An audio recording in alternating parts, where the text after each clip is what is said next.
Hi, so this is my second video on forces and ladders. So in example 2, we're told that a uniform ladder AB of length 4 meters and a mass 20 kilograms rests in equilibrium with its foot on a rough horizontal ground and its top leaning against a smooth vertical wall. The angle between the ladder and the ground is 60 degrees and the coefficient of friction between the ladder and the ground is 0.4. A mass of 80 kilograms is at rest at C, here, on the ladder with a mass in this position. The ladder is on the point of slipping. The mass may be modelled as a particle.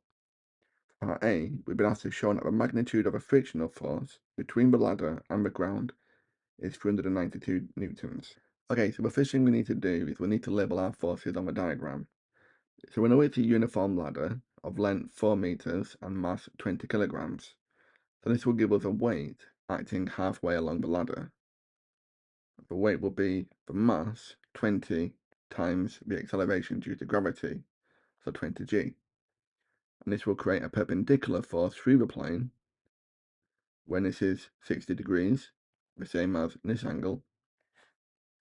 And this will have a force of 20g cos 60.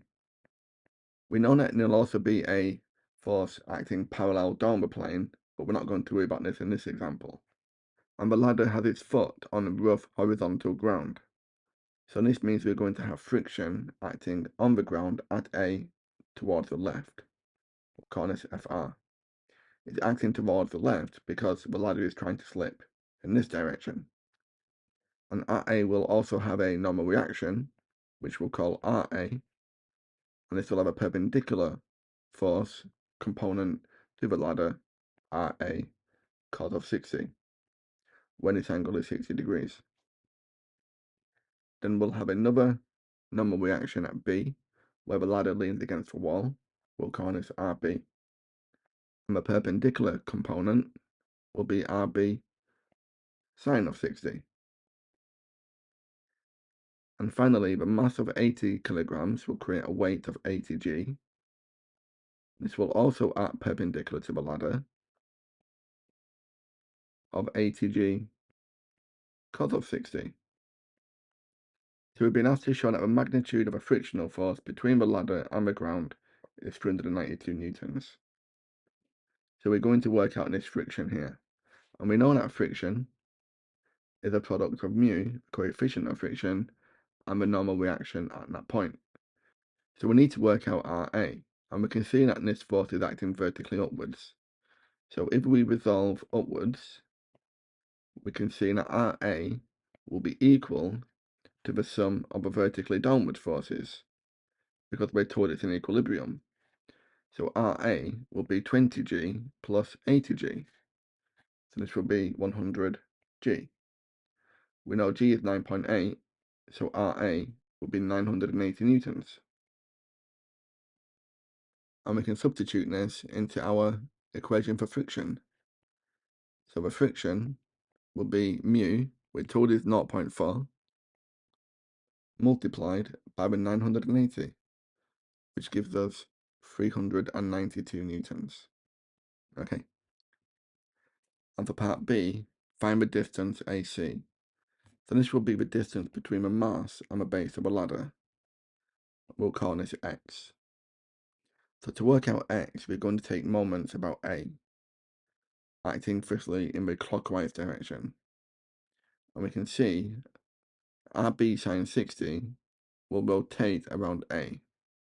And it's got a length of the 4 meters, which is the length of a ladder. So this will be 4 RB sine 60. The anti-clockwise moments, well, this will be the perpendicular component of a mass and the ladder. So we'll have 80g cos 60 multiplied by the distance x. So 80x g cos 60 plus the perpendicular component of a weight of a ladder, which we know has a distance of 2, times 20g cos 60. And because it's in equilibrium, these moments will be equal. So 4RB sine 60 will be equal to ATX G cos 60 plus 40G cos 60. We can tidy up the right hand side by factoring out the 40G cos 60.